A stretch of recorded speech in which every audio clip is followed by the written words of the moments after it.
Salut, je m'appelle Fanny Ruet et vous écoutez Les gens qui doutent.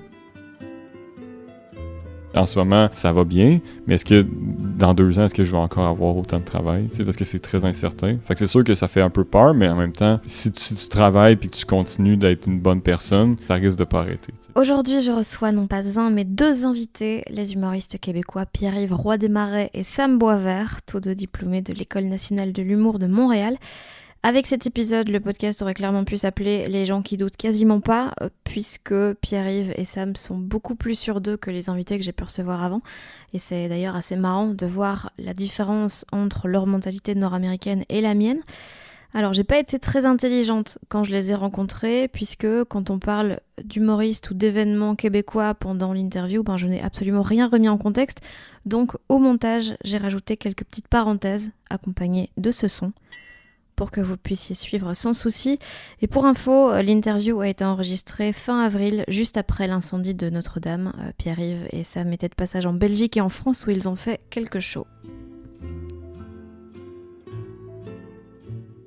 La première intention, c'était vraiment de venir faire des spectacles, mais on en a comme profité. Moi, je suis jamais venu. Moi, je suis déjà venu en Belgique, en fait, mais j'étais jamais allé à Paris puis en France. Fait que c'est comme une opportunité pour faire des voyages, puis en même temps faire un voyage, puis en même temps faire des shows.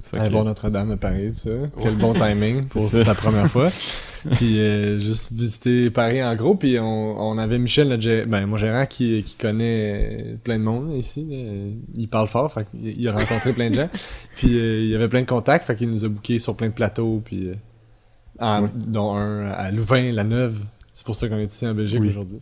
Exact. Fait que c'est ça, c'est un peu pour les deux, pour répondre à ta question. Donc c'est même pas une fin en soi pour vous d'aller jouer à Louvain-la-Neuve en Belgique. Moi après ça je me passe. Ah non, après ça on arrête de faire de l'humour en fait, on pourra pas accoter ça. C'est fini. Quel regard vous avez sur votre carrière? Écoute, ça remonte à loin, hein, je me rappelle pas de tout là. L'année passée. On fait beaucoup de drogue nous dans nos jeunes années. Ouais. Vous aviez déjà tous les 2 joué il y a 2 ans, il me semble, au Kings. Oui. Parce qu'il faut savoir que chaque année, les futurs diplômés de l'École nationale de l'humour viennent jouer 4 jours au Kings of Comedy Club à Bruxelles. Donc ils sont genre 8 ou 9 et ils font chacun un sketch d'une dizaine de minutes. C'est ça, c'est comme devenu une tradition. Nous autres, on était la 2e année qui faisait ça. Puis c'est ça, on était venu jouer 5 soirs, je pense, au King of Comedy. Ouais, c'était vraiment le fun. Vous jouez beaucoup ensemble là, depuis un petit temps. Oui. Alors que vous avez des humours vachement différents, j'ai l'impression. Genre, toi, t'es un peu en mode animateur télé, comme ça, hyper... genre le bagou, machin, et puis toi, genre, si dans 10 ans, on dit, ouais, en fait, il découpait des enfants dans sa cave, personne sera surpris, je pense. Ah ouais, pour vrai? Ça, Pourquoi? Déjà, il y a très peu de vidéos de toi sur Internet, donc j'ai eu du mal à trouver des... Mais qu'est-ce que t'as vu, par exemple, qui te fait dire ça? Je trouve ça drôle que ça soit l'impression qu'on a... Mais j'ai le côté très timide, très réservé. Oui. Ok, puis ça pour toi, ça fait psychopathe, ça fait tueur en série. J'ai l'air d'un tueur, c'est ça. Ok, non, mais je peux comprendre. C'est vrai. C'est vrai. Non, mais ça, c'est sa personnalité. C'est juste un gars tellement doux puis empathique que tu le traites de tueur puis il fait « Ah, je peux comprendre. » Je peux comprendre, non, on sait jamais. Je veux dire. Peut-être que c'est le fun. Peut-être que c'est le fun, je sais pas, j'ai jamais essayé. Hein? Non, mais c'est vrai qu'on est très différents, Pierre-Yves et moi. Puis je pense que... Mais en même temps, on a quand même des opinions similaires ou une vision, du moins une vision similaire de l'humour, je pense. Tu sais, on peut dire, je sais pas si on peut Pas dire. du tout. Pas du tout. Pas d'accord du tout. Mais non, je pense que c'est ça, on s'entend. Mais ce qui est le fun, ce qui est agréable de faire des spectacles ensemble, c'est que justement quand on fait des spectacles ensemble, où est-ce qu'on fait, mettons, 30 minutes chaque, c'est que les gens viennent voir un spectacle, mais ils voient vraiment deux univers différents, tandis que si on se ressemblait beaucoup, je pense que ça... Pourquoi est-ce qu'on viendrait voir 2 personnes ou pas juste comme une personne qui fait ce genre d'humour-là pendant 1 heure, là, tu sais. Ouais. Puis en même temps, le monde qui aime ses jokes aime mes jokes, et vice-versa. Ouais. Comme quand je fais des shows du monde qui vient juste me voir moi, mais que c'est lui qui fait ma première partie, le monde capote sur Sam, tu sais. Fait comme les gens aiment nos 2 styles, même s'ils sont différents. Exact. Ouais, c'est ça, je pense. Les gens qu'on attire. Ouais, c'est ça. Je pense que les gens qui aiment ce qu'on fait. Hein. Pas qu'il y en a beaucoup, on n'est pas populaire. Là, ça non, mais ils savent pas. Au Québec, on est big. Au Québec, on est millionnaire. Mais non, mais quand les gens viennent, mettons, voir Pierre-Yves en spectacle, c'est que je pense que, juste pour que ça revient un peu à ce qu'on disait tantôt, vu qu'on a une vision, une approche un peu qui est quand même similaire au final, tu sais, dans le sens qu'on vient partager des choses qui nous font rire, mais je pense que les mêmes choses nous font rire dans la vie. Ouais. C'est juste qu'on les partage pas de la même façon au final. T'sais. Mais je pense qu'on a un peu le même sens de l'humour, tu sais. Mais c'est juste que moi, je parle pas des mêmes choses que toi, tu sais. Mais au final, on se rejoint à quelque part, je sais pas. J'ai jamais pensé à ça, c'est intéressant, mais j'ai jamais pensé à quel point on se ressemblait ou pas, tu sais. C'est ça. Et vous êtes rencontrés à l'École nationale de l'humour ou pas du tout? Oui, exact, oui. Le programme humoriste est sorti en 2017 en même temps. Ok. En Belgique, quand on parle d'École nationale de l'humour, les gens font genre « what ?» Ouais. Les gens se rendent pas compte qu'il y a du travail derrière l'humour et pour eux, c'est juste un truc de saltimbanque qui raconte des blagues et machin. Et les gens, ici, quand ils font de l'humour, ils ont toujours un backup. Et vous, c'est votre genre activité principale, c'est genre vous faites des études pour ça. Du coup, vous avez intérêt à être fucking sûr de ce que vous faites. Ouais, mais c'est pas le cas de tout le monde. Il y a beaucoup de monde qui, même en sortant de l'école de l'humour, ça reste leur plan B. T'sais, nous autres, notre cohorte, on a été chanceux. Il y a personne qui a arrêté, à part une ou deux personnes. Comme on était vraiment une cohorte qui a continué là-dedans, mais il y a bien du monde qui sortent de l'école de l'humour puis ils arrêtent. T'sais. Ou il y en a qui continuent, mais en se disant peut-être, je vais me donner une chance, puis après 2 ans, ils arrêtent. Mais nous autres, on a vraiment juste jamais eu de plan B. Là, non, c'est ça. Non, c'est ça. Je pense que c'est une bonne chose aussi de ne pas avoir de plan B parce que ça te force à travailler vraiment fort puis juste sur ça pour finir par gagner ta vie. Fait que c'est motivant de juste se lancer dans le vide au final. Ouais, exact. Puis, tu sais, il y a bien du monde aussi. Nous autres, on a été quand même relativement chanceux par rapport à nos parents qui nous ont encouragés à faire ça, puis nous ont aidés à payer nos études, puis tout ça. Mais il y a du monde que les parents mettent beaucoup de pression pour qu'après l'école, ils se trouvent une job, puis tu sais, ça vient nuire à ton développement là, en tant qu'humoriste. Ouais. C'est sûr. Là.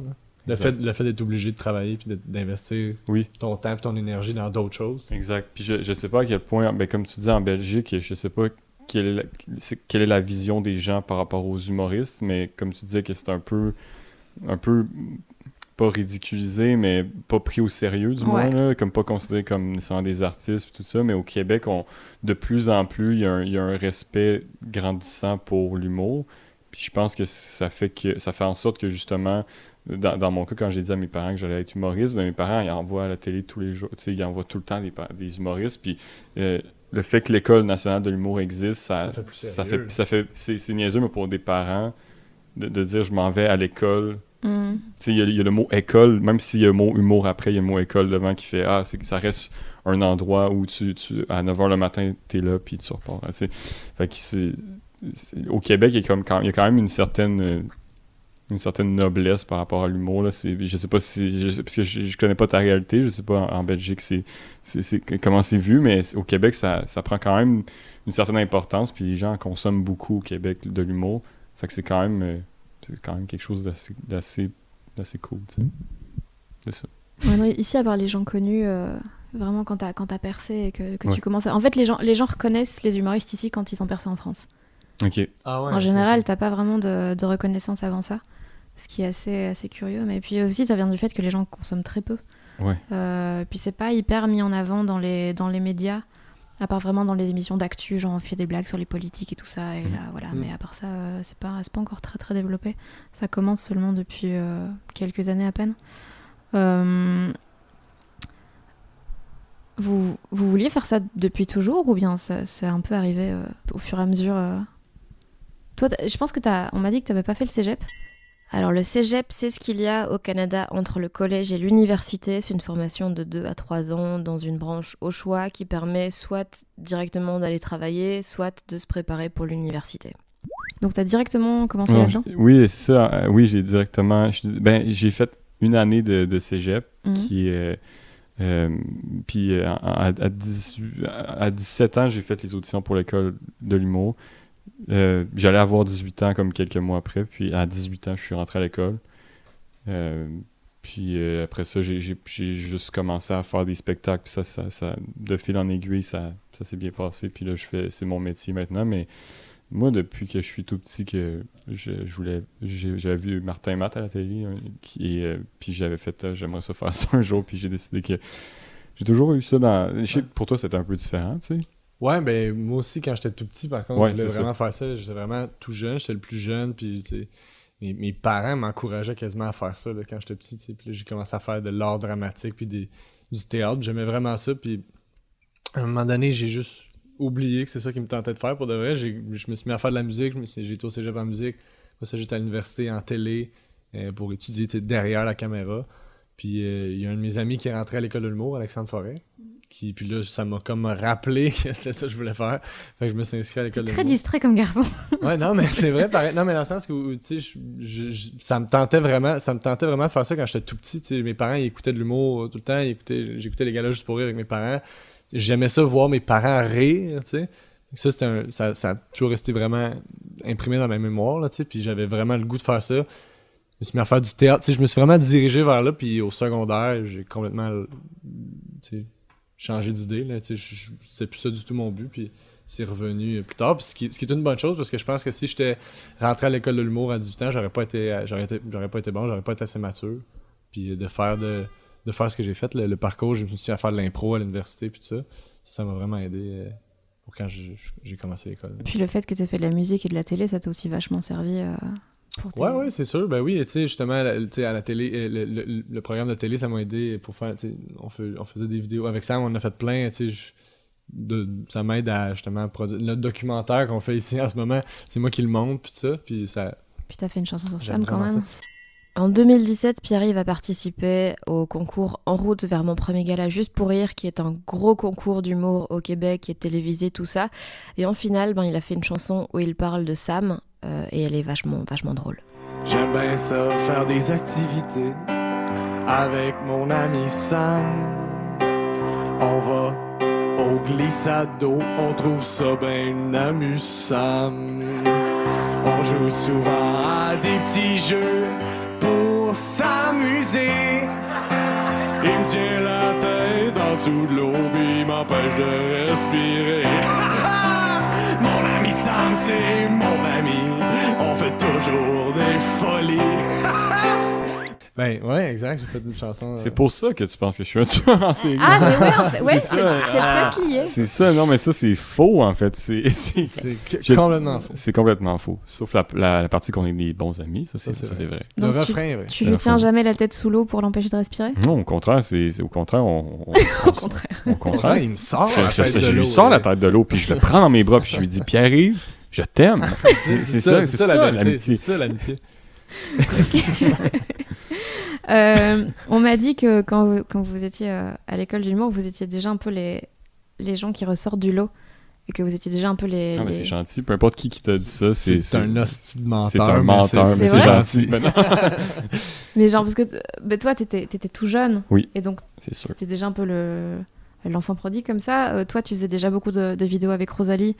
Rosalie, c'est Rosalie Vaillancourt, qui est une autre humoriste de la nouvelle génération de l'humour au Québec. Elle est en train de roder son premier spectacle et elle s'est fait pas mal connaître grâce à des vidéos sur internet, dont la web-série Rosalie, que je trouve extrêmement drôle et dans laquelle Pierre-Yves jouait son mec, suite à quoi il est vraiment devenu son mec. Cette info n'est pas excessivement pertinente, mais c'est parce qu'on en parle très vaguement après, donc comme ça vous savez. Félix, j'ai fait un dessin de nous. Regarde, arrête là. Je sais que tu fais ta maîtrise, mais ça c'est important, OK? Regarde, ça c'est toi. J'ai mis des lunettes à cause que, parce que t'en as. Ça c'est moi. J'ai les cheveux orange sur ça parce qu'il restait plus mon crayon jaune. Fait que, j'ai mis celui orange, mais c'est pas grave. Ça c'est notre chat. Si on en avait un, je sais que t'en veux pas parce que t'es plate. Mais ça c'est ça, on en avait un, ça serait notre chat. Puis il y aurait un petit bébé dans son ventre à cause qu'elle a fait l'amour avec le chat du voisin, même si on n'était pas d'accord avec ses choix. Vous aviez eu l'impression comme ça de sortir du lot et de faire plus que ce qu'on vous demandait à l'école de l'humour, ou pour vous c'était totalement logique de faire autant de choses? Et puis aussi, vous aviez déjà des 30 minutes, alors que les autres n'avaient jamais joué, même dans des bars et tout ça. Oui, mais c'est une bonne question, mais je pense pas. Je pense que moi, personnellement, je pense qu'aussi, c'est que Pierre-Yves et moi, on savait vraiment qu'on voulait faire du stand-up. Et l'affaire, c'est qu'à l'école de l'humour, il y a des gens qui y vont pour vraiment faire de la scène, mais aussi des gens qui y vont parce qu'ils veulent un jour faire de la télé, puis un jour être plus... tu sais, être drôle, mais pas nécessairement dans le cadre du stand-up ou dans... Puis Pierre-Yves et moi, c'est qu'on veut vraiment juste faire de la scène. Au final, tu sais, on a fait... Tu sais, moi, j'ai fait un petit peu de télé, tout en fait quand même beaucoup, mais tu fais ça pour éventuellement... vendre des billets pour te faire voir puis te faire connaître, mais au final, on veut juste faire des shows. Puis je pense que c'est pour ça qu'on avait 30 minutes de matériel, c'est que on passait beaucoup de temps juste, mettons, les deux ensemble à écrire ou à se donner des objectifs, mais on se motivait beaucoup entre nous deux aussi. Mais je pense pas qu'on ressortait du lot tant que ça. Tout le monde était très talentueux dans notre cohorte aussi, là, il faut dire, puis ça fait juste 2 ans, puis ça me surprendrait pas que dans 10 ans, il y a des personnes de notre cohorte qui soient des grosses vedettes de l'humour. Il y a vraiment des gens qui sont super talentueux. Fait que c'est sûr que nous, on faisait beaucoup de shows parce que c'est ce qu'on voulait faire dans la vie. T'sais. Fait qu'on s'impliquait beaucoup à ce niveau-là. Mais je pense qu'il y a beaucoup de gens qui ressortaient. La plupart des gens dans notre cohorte étaient vraiment, vraiment très talentueux. T'sais. Fait que... Je suis d'accord. Toi, tu fais full télé en ce moment, j'ai l'impression. Enfin, en tout cas, dernièrement, Ouais, t'en as fait même. beaucoup. Et c'est toujours le stand-up qui est vraiment ta priorité ou... Ouais, vraiment. En fait, j'adore faire ça. J'aime animer. En fait, moi, mon but, c'est d'être drôle, là, de faire des jokes. C'est ce que j'aime faire. Fait que quand j'anime, j'animais une émission à VRAC, qui était une émission d'actualité, justement. Puis c'était ça mon but, là, c'était que l'intro, ce soit que je fasse des liners. Quand j'introduis les chroniques des gens, je fais des petites jokes. Puis évidemment, après ça, je passe la POC. Je suis là. C'est une expression très canadienne. Ouais. Mais je suis là pour mettre les autres en valeur. Puis ça j'adore faire ça. T'sais. Puis, mais j'aimais ça je tenais à avoir mes moments où je pouvais être drôle puis écrire de nouvelles affaires à chaque semaine. Puis c'est le but dans toutes les autres. Tu sais, je me mettrais pas à jouer un rôle dans une série de fiction dramatique. C'est vraiment pas ça le but. Mon but, c'est d'être drôle puis d'acquérir une notoriété qui va me permettre de vendre des billets pour un éventuel one-man show. Éventuel?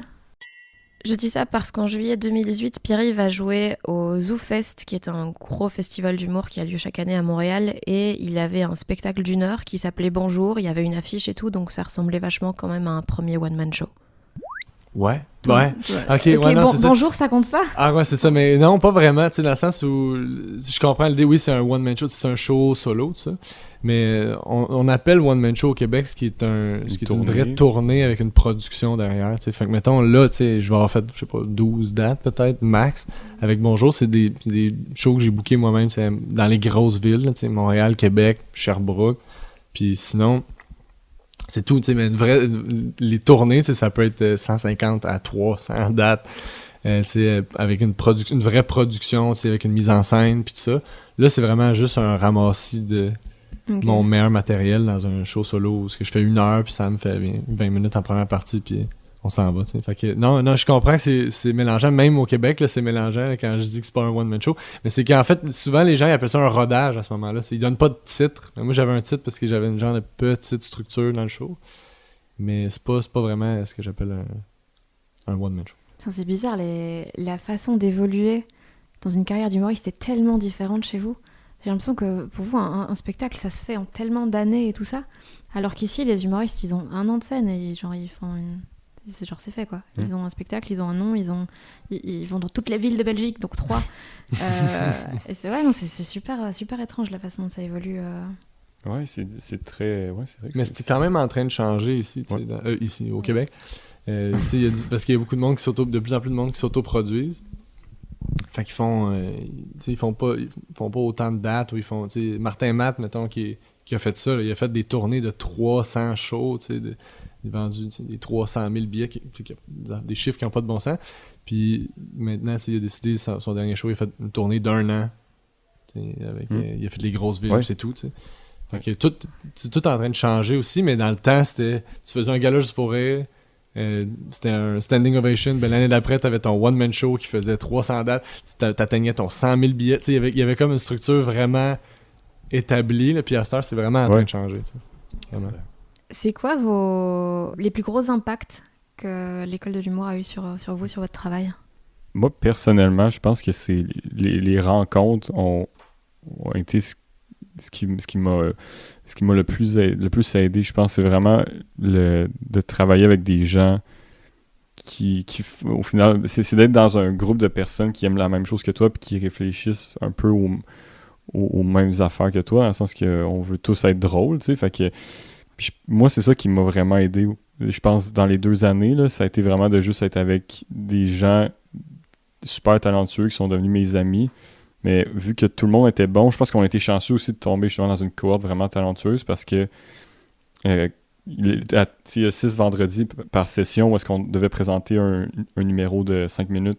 Et juste, vu que tout le monde était bon, à chaque semaine, on se disait il faut que je sois bon moi aussi parce que sinon je vais avoir l'air vraiment, vraiment con d'être pas bon devant tout le monde qui est bon. Fait qu'il y a quelque chose de super motivant.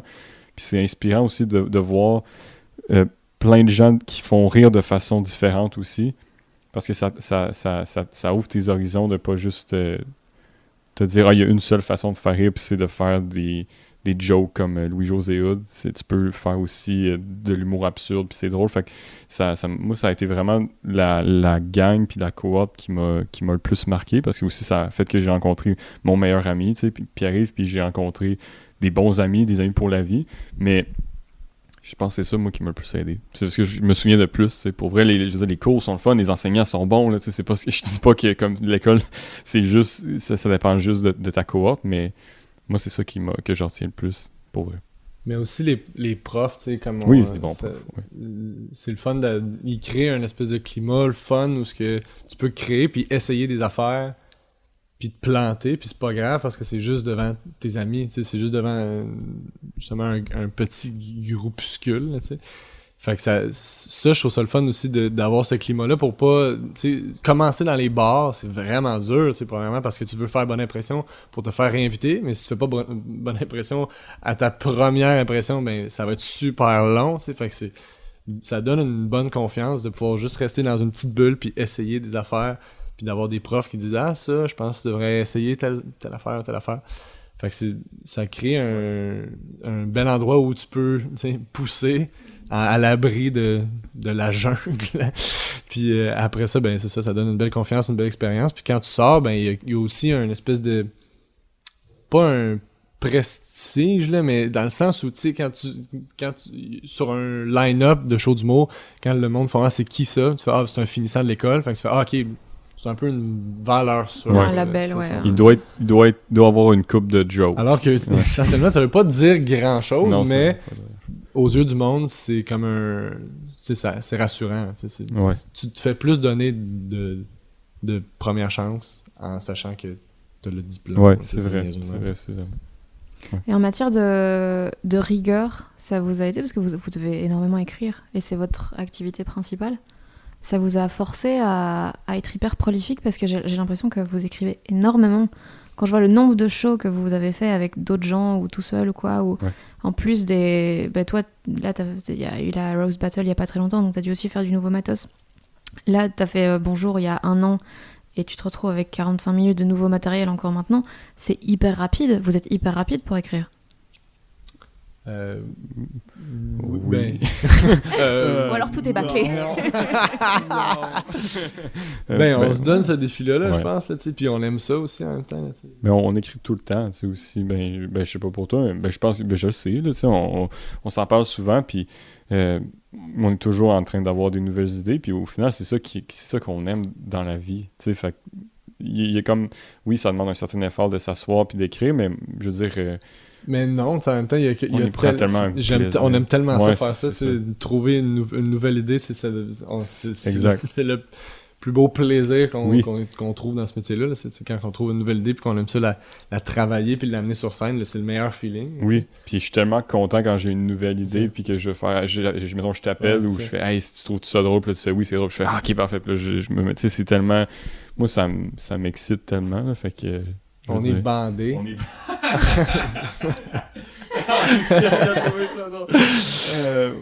Oui. On l'explique pas. On l'explique juste continuer. Ok, parfait. Alors si, je vais quand même l'expliquer. Il rigole parce qu'avant d'enregistrer le podcast, on a eu une discussion sur l'expression bander, parce qu'au Canada, on dit être bandé. Et Pierre-Yves a mis ça dans un de ses sketchs la veille à Louvain-la-Neuve et le public a pas compris de quoi il parlait. Mais non, c'est ça. Je pense que il y a beaucoup de monde qui écrivent beaucoup de nouveaux matériels. Puis je veux dire, tu parlais du 45 minutes de nouveau matériel que, mettons, toi, qu'on va faire ensemble.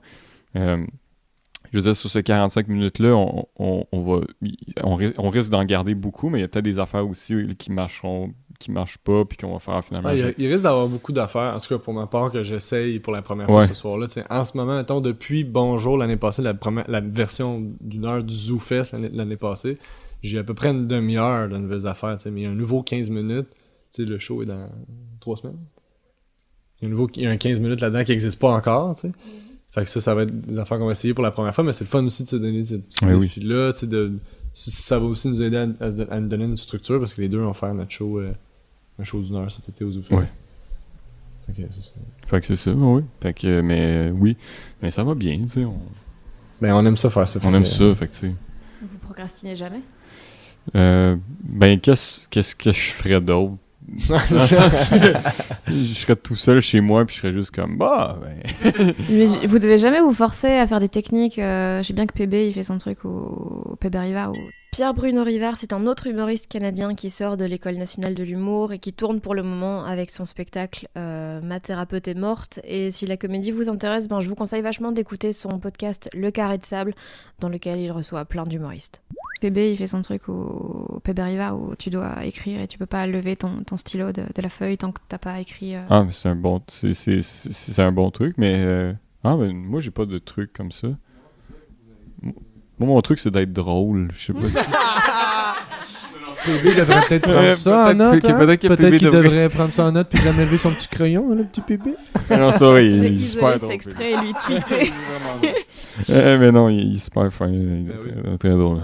Mais non, il est super... Mais... Fait que non, c'est ça, mais non, ça va bien. Mais on avait eu un cours justement de créativité à l'école de l'humour. Puis c'est sûr que je pense que ça peut aider pour ça. Moi, j'ai utilisé des trucs pour certaines affaires, mettons, quand j'ai fait une chronique, Pierre-Yves anime une émission animait une émission, c'est fini.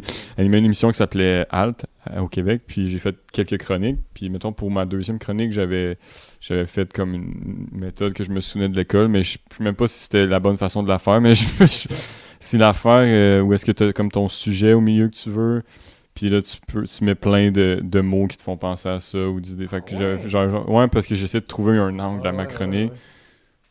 Puis finalement cette chronique-là avait même pas été prise, fait que j'avais fait autre chose. Finalement, c'est pas hyper efficace. Fait que finalement, ça marche pas partout. Mais tu fais exactement le même chemin que tu fais d'habitude, mais c'est juste que tu le rends plus visuel. Là, c'est ça. C'est ça. Mais au final, ça revenait au même. T'sais. Ouais, j'avais essayé à un moment donné le truc de, tu sais, elles avaient fait faire une pile de carton avec des genre ouvre la télé, tu sais, comme prends la première phrase que tu vois dans un livre, ouvre la télé, appelle-moi. Ça a jamais marché. Comme je l'ai essayé 3 fois.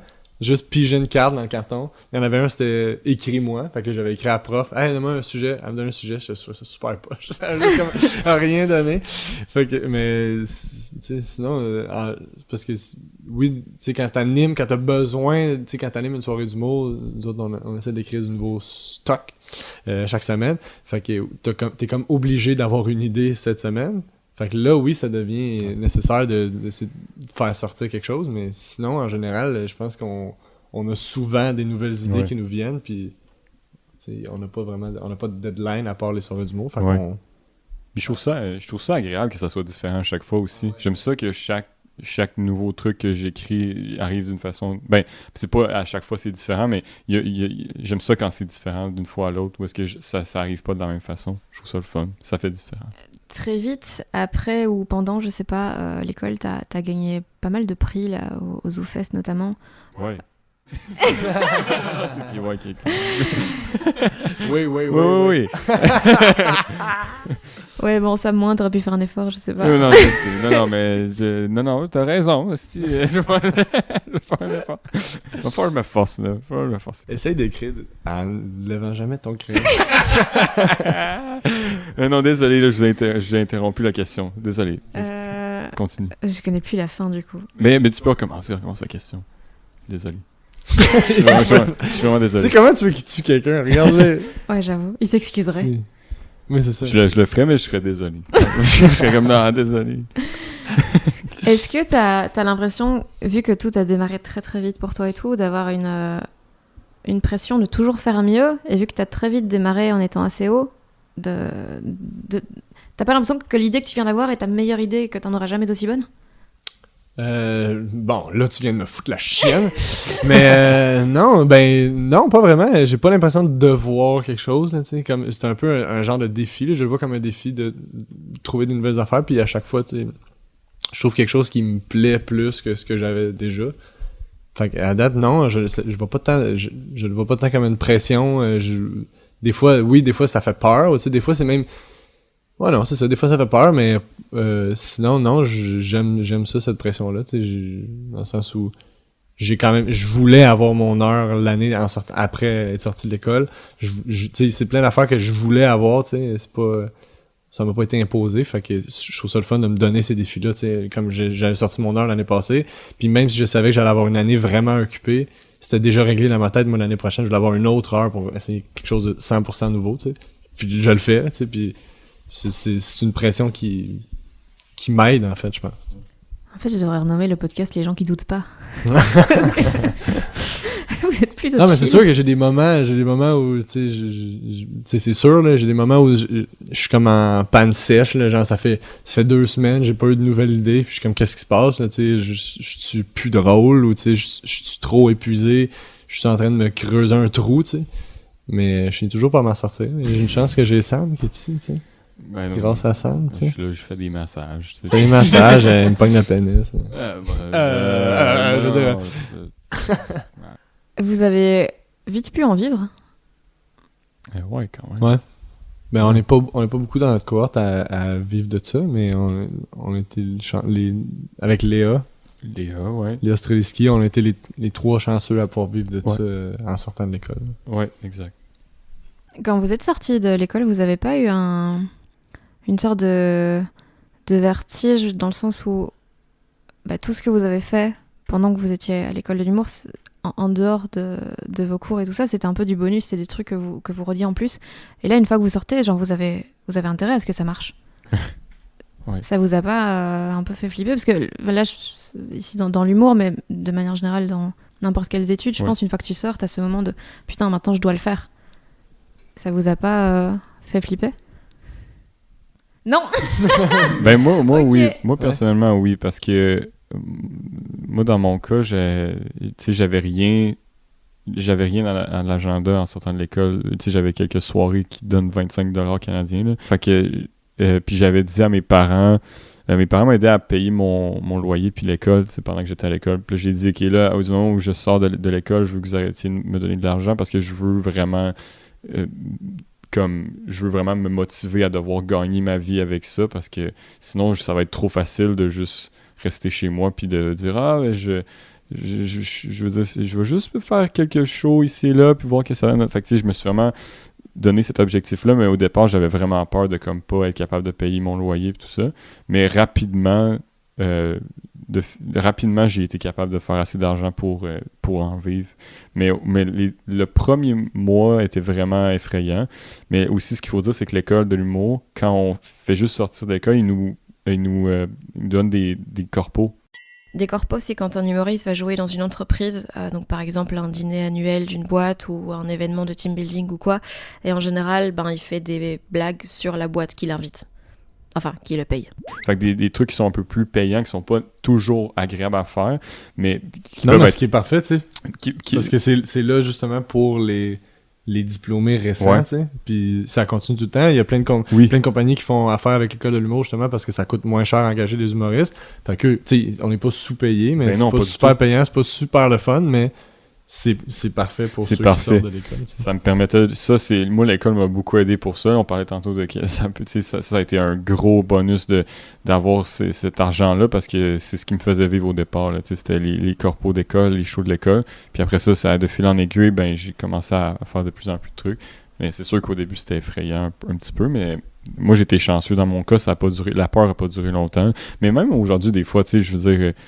tu sais, là, j'ai toujours quelque chose sur lequel travailler, puis je suis toujours pas mal toujours rémunéré, fait que c'est super agréable, mais j'ai toujours la peur dans ma tête de comme, ok, est-ce que ça va arrêter un jour, dans le sens qu'en ce moment, ça va bien, mais est-ce que dans 2 ans, est-ce que je vais encore avoir autant de travail, parce que c'est très incertain. Fait que c'est sûr que ça fait un peu peur, mais en même temps, je veux dire, si tu travailles puis que tu continues d'être une bonne personne, je pense que c'est difficile, ça risque de pas arrêter, je pense. C'est quoi vos objectifs court terme, enfin moyen terme? Toi, t'as un show au ZooFest? Ouais, ben Sam aussi. Les deux ont fait 1 heure au ZooFest, notre show solo. Tu veux-tu plus long terme après? Ou... Bah, les choses que vous avez envie de faire dans les prochaines années, on va dire. Ben, c'est sûr qu'éventuellement, avoir une vraie tournée avec un plus long show, tu sais, de vraiment travailler une mise en... Parce que c'est le fun, le ZooFest, pour ça, tu sais, d'essayer 1 heure de stock, tu sais, ils te donnent une belle salle, puis tu fais 1 heure de stock, mais comme j'aimerais ça avoir vraiment une vraie mise en scène, c'est quelque chose de pouvoir plus jouer avec, justement, jouer avec le médium, tu sais, de pouvoir jouer avec la un peu plus comme Bo Burnham. T'sais. Bo Burnham, c'est un incroyable comédien américain. Il y a 2 de ses spectacles qui sont sur Netflix, What et Make Happy. C'est souvent de l'humour chanté, ce qui à la base est pas vraiment mon truc, et pourtant ce sont 2 des spectacles les plus intelligents que j'ai vus dans ma vie, donc je vous les conseille vraiment. Et en 2018, il a sorti son premier film, 8th Grade. Ben, c'est un vraiment bon exemple, tu sais, oui, vraiment, tu sais, comme... C'est pour ça le t-shirt 8th Grade ou rien à voir? Oui, non, c'est vraiment le film, ouais. Non, j'aime ce qu'il fait, j'aime surtout ce qu'il fait, tu sais, ben, j'ai vraiment adoré son film, j'ai vraiment aimé son premier show aussi. Puis, mais c'est le genre de structure que je trouve le fun, tu sais, qu'on voit pas souvent ici, ici au Québec. C'est quelque chose qu'on voit pas souvent, puis ça, c'est quelque chose que je trouve le fun, tu sais, parce qu'il y a comme une espèce de culture aussi, je pense, c'est très vénéré, là. Le stand-up, le gars qui arrive juste seul avec son micro puis son tabouret, puis il a besoin de rien d'autre. Raconter sa vie pourrie et que ses parents sont morts quand il était jeune. C'est ça. Mais il y a quelque chose que je trouve le fun de...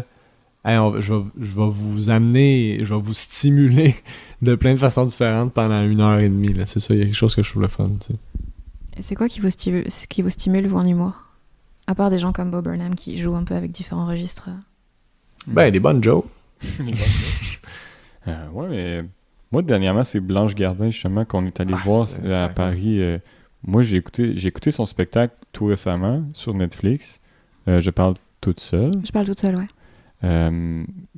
Puis j'ai adoré ce spectacle-là. J'ai fait « Wow! » J'adore ça. Puis là, je savais qu'on venait en France. Fait que j'ai demandé à Michel, j'ai dit, qui est gérant à Pierre-Yves, j'ai dit, est-ce que tu connais, par hasard, est-ce que tu connais, mettons, quelqu'un qui connaît Blanche? Fait qu'on pourrait peut-être aller voir son spectacle. Puis il connaît personnellement Blanche parce qu'ils sont croisés.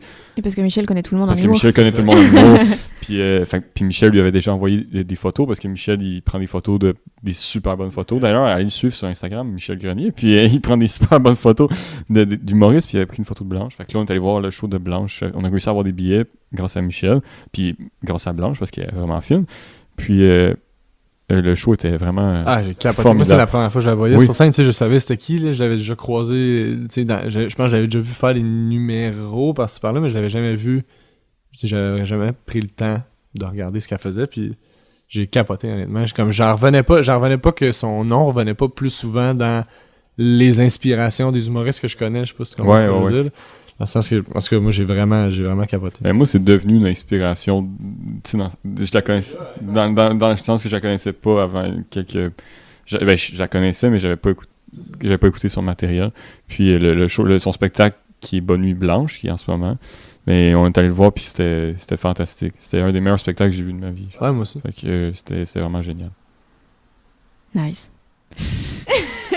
Elle est bonne pour une fille.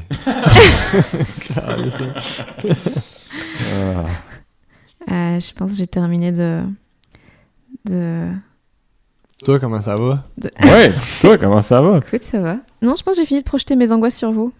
Non, mais c'est vrai que tu fais ça. Mais c'était une bonne question, là, dans le sens où c'est vrai, oui, que des fois je doute, mais dans le sens où c'est pas nuisible, je pense que c'est normal. Oui, c'est parti du... Je pense que c'est mieux de douter que de pas douter. J'ai l'impression que là, je dis ça avec toute l'humilité du monde, puis avec les 2 ans de métier que j'ai dans le corps, là, fait que ça se peut que ça vale absolument rien, ce que je dis, mais je pense que les bons humoristes ou les bons artistes doutent, tu sais. Je pense que c'est quand tu te remets en question, ça te force à t'améliorer puis à pas nécessairement refaire la même chose constamment. Ou si tu fais quelque chose de pas correct, ben ça te permet de t'en rendre compte aussi, tu sais. Je pense que le fait de se remettre en question, ça peut être... Faut pas que ça devienne maladif. J'ai l'impression qu'il faut savoir où tracer la ligne, Mais ça, c'est une discussion qu'on a depuis longtemps, en plus, toi puis moi. Ouais, là, tu sais, ouais. dans le sens, quand on était à l'école, on parlait déjà de... tu sais, on venait de finir la première année, on est allé prendre une bière, on va à la bouteille, puis on avait exactement cette discussion-là, tu sais, où ce qu'on disait que il y a des moments où on a l'impression d'avoir plus rien, tu sais, devant nous autres, puis on n'aime plus ce qu'on fait, puis c'est... on découvre un nouveau bit qui est notre nouveau préféré, puis on l'aime tellement, puis dans 6 mois, on a même plus le goût de le faire, là, tu sais, puis c'est ça, ça, c'est super positif, tu sais, si t'avais toujours le goût de faire la même maudite affaire, ben, c'est là que t'arrêtes, ben là, oui, tu sais, c'est c'est quand tu doutes plus, puis tu fais, ah, ben, regarde, j'ai atteint ce que je voulais atteindre, tu sais, ça, c'est un comportement de tueur en série. Oui, tu sais, exactement. je suis la personne que je voulais être, Et je suis parfait. et je suis bandé. Et je suis... Mais non, fait que c'est ça. Fait que je pense que c'est normal, puis ça peut être... c'est angoissant, c'est anxiogène, mais au final... C'est ce qui nous garde en vie. C'est ce qui nous garde tous en vie. Je suis d'accord. Je suis d'accord. J'espère que cet épisode un peu différent vous a plu. Vous pouvez suivre évidemment Pierre-Yves Roy Desmarais et Sam Boisvert sur les réseaux sociaux. Tous les liens se trouvent dans la description de ce podcast. Et si vous passez par le Québec, eh bien n'hésitez pas à aller les voir en spectacle. Et by the way, je serai moi aussi à Montréal fin août et j'ai 2-3 enregistrements des gens qui doutent à faire là-bas. Donc j'ai vraiment hâte de vous faire entendre tout ça. Pour être tenu au courant des prochains épisodes, vous pouvez tout bêtement me suivre sur les réseaux sociaux, Fanny Ruet, et bien sûr vous abonner au podcast via Apple Podcast, Spotify, Pocket Cast ou n'importe quelle application du style. Bisous!